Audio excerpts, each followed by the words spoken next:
चलो आज एक ऐसी दुनिया में चलते हैं जो हमारी आंखों से दिखती तो नहीं, लेकिन हमारी जिंदगी का, इनफैक्ट हर जिंदा चीज का सबसे बड़ा सच है। ये सफर है लाइफ की अल्टीमेट मशीन के अंदर। और ये मशीन है क्या? Let's find out. ओके, तो शुरू करते हैं एक अजीब से सवाल से। सोचो, आप में और एक साधारण से प्याज में आखिर क्या चीज़ कॉमन हो सकती है? I mean, एक तरफ आप हो जो सोच सकते हो, चल सकते हो, और दूसरी तरफ एक सब्जी। कोई कनेक्शन लगता है? Believe it or not, the answer is cells। जी हाँ, आप, वो प्याज, एक पेड़, एक चींटी, इस प्लैनेट पर हर जिंदा चीज इन्हीं छोटे छोटे माइक्रोस्कोपिक बिल्डिंग ब्लॉक से बनी है। यही वो कॉमन धागा है जो हम सबको आपस में जोड़ता है। तो चलिए बिल्कुल बेसिक से शुरू करते हैं। ये जिंदगी के बिल्डिंग ब्लॉक्स आखिर हैं क्या? ये सेल्स हैं क्या चीज, और ये करते क्या हैं? Let's get right into it. सोचो, एक दीवार किस चीज से बनती है? छोटी छोटी ईंटों से, राइट? ब्रिक्स से। बस आसान भाषा में सेल्स वही ब्रिक्स हैं, लेकिन जिंदगी की दीवार के लिए ट्रिलियंस ऑफ सेल्स एक साथ जुड़कर आपको, मुझे, हर जीव को बनाते हैं। जब साइंटिस्ट ने पहली बार माइक्रोस्कोप के नीचे एक प्याज की पतली सी झिल्ली देखी ना, तो उन्हें बिल्कुल एक ईंटों की दीवार जैसे छोटे छोटे कमरे दिखे। हर एक कमरा एक सेल था। लेकिन इन छोटे छोटे कमरों को, इन लिटिल रूम्स को सबसे पहले देखा किसने? सेल की डिस्कवरी की कहानी, क्यूरियोसिटी और इनोवेशन की कहानी है। एक ऐसी कहानी जिसने बायोलॉजी को हमेशा के लिए बदल दिया। सबसे पहले 1665 में रॉबर्ट हुक ने एक सिंपल से माइक्रोस्कोप से पेड़ की छाल को देखा और उन्हें खाली डब्बे दिखे। उन्होंने उन्हें नाम दिया सेल्स, मतलब छोटे कमरे। फिर कुछ साल बाद 1674 में ल्यूबन हुक ने बेहतर माइक्रोस्कोप से तालाब के पानी में असली जिंदा घूमते फिरते सेल्स देखे। It was a huge deal. फिर कहानी आगे बढ़ी।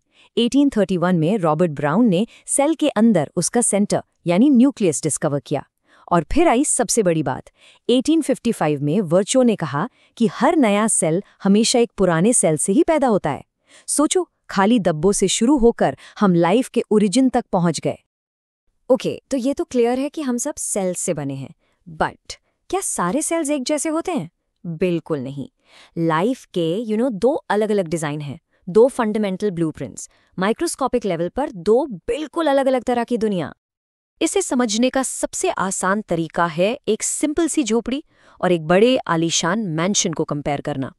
झोपड़ी है प्रोकैरियोटिक सेल, बहुत बेसिक। इसका सारा इंपॉर्टेंट सामान, इसका डीएनए बस ऐसे ही अंदर पड़ा रहता है, कोई अलग कमरा नहीं, जैसे कि बैक्टीरिया। और फिर है मैंशन यानी यूकैरियोटिक सेल। इसमें हर काम के लिए अलग अलग कमरे हैं जिनको हम ऑर्गेनेल्स कहते हैं। और सबसे इंपॉर्टेंट, इसका ब्रेन, इसका न्यूक्लियस एक प्रॉपर रूम में, एक मेम्ब्रेन के अंदर सेफ रहता है। हम सब, पेड़ पौधे, जानवर, हम सब इन कॉम्प्लेक्स मैंशन से बने हैं। तो जब हम इन मैंशन से बने हैं, तो चलिए इसके अंदर एक टूर लेते हैं। Let's step inside a eukaryotic cell और देखते हैं कि इसके अंदर का ये पूरा शहर चलता कैसे है। हर चीज का एक काम है, परफेक्टली ऑर्गेनाइज्ड। किसी भी शहर में घुसने के लिए बॉर्डर कंट्रोल से गुजरना पड़ता है, राइट? सेल में ये काम करती है प्लाज्मा मेम्ब्रेन। ये एक स्मार्ट गेट कीपर है, अ क्लब बाउंसर, जो डिसाइड करता है कि कौन अंदर आएगा और कौन नहीं। जरूरी चीजें जैसे ऑक्सीजन और पानी अंदर, और वेस्ट प्रोडक्ट जैसे कार्बन डाइऑक्साइड बाहर। ये आने जाने का कंट्रोल ही इसे सिलेक्टिवली परमिएबल बनाता है। ओके, बॉर्डर से अंदर आते ही हम पहुंचते हैं शहर के सिटी हॉल में, यानी कि न्यूक्लियस। ये सेल का सीईओ है, इसका ब्रेन। सारे डिसीजंस यहीं से लिए जाते हैं। और इसके अंदर क्या है? लाइफ का मास्टर ब्लूप्रिंट, डीएनए। ये डीएनए क्रोमोसोम्स में पैक्ड रहता है, और इन्हीं क्रोमोसोम्स पर होते हैं जीन्स, जो ये डिसाइड करते हैं कि आपकी आंखों का रंग क्या होगा या आपकी हाइट कितनी होगी, सब कुछ। अब न्यूक्लियस के बाहर जो भी है, शहर का बाकी का पूरा इलाका, वो है साइटोप्लाज्म। इसको बस एक जेली मत समझो। ये वो ग्राउंड है जहां सारा एक्शन हो रहा है। सारे दूसरे डिपार्टमेंट्स, सारे ऑर्गेनेल्स इसी फ्लूइड में तैर रहे हैं और अपना अपना काम कर रहे हैं। लाइफ के सारे जरूरी केमिकल रिएक्शंस यहीं होते हैं। कोई भी शहर बिना पावर के चल सकता है क्या? नहीं ना। तो सेल की पावर प्लांट्स है माइटोकॉन्ड्रिया। स्कूल से हम सुनते आ रहे हैं, the powerhouse of the cell. ये हमारे खाने को एनर्जी में बदलते हैं, जिसे कहते हैं एटीपी। एटीपी सेल की एनर्जी करेंसी है, जैसे हमारे लिए पैसा। और पता है कि इंटरेस्टिंग बात, इनके पास अपना खुद का डीएनए होता है। रियल लाइफ एग्जाम्पल, जब आप दौड़ते हो आपकी मसल सेल्स और ज्यादा माइटोकॉन्ड्रिया बनाते हैं ताकि आपको एक्स्ट्रा पावर मिले। जहां इतना काम हो रहा है वहां कचरा तो होगा ही, तो शहर की सफाई कौन करेगा? उसके लिए है lysosomes, the clean up crew. ये सेल का वेस्ट डिस्पोजल सिस्टम है। कोई बैक्टीरिया घुसाए या सेल का कोई पुराना पार्ट काम करना बंद कर दे, ये उसे डाइजेस्ट कर जाते हैं।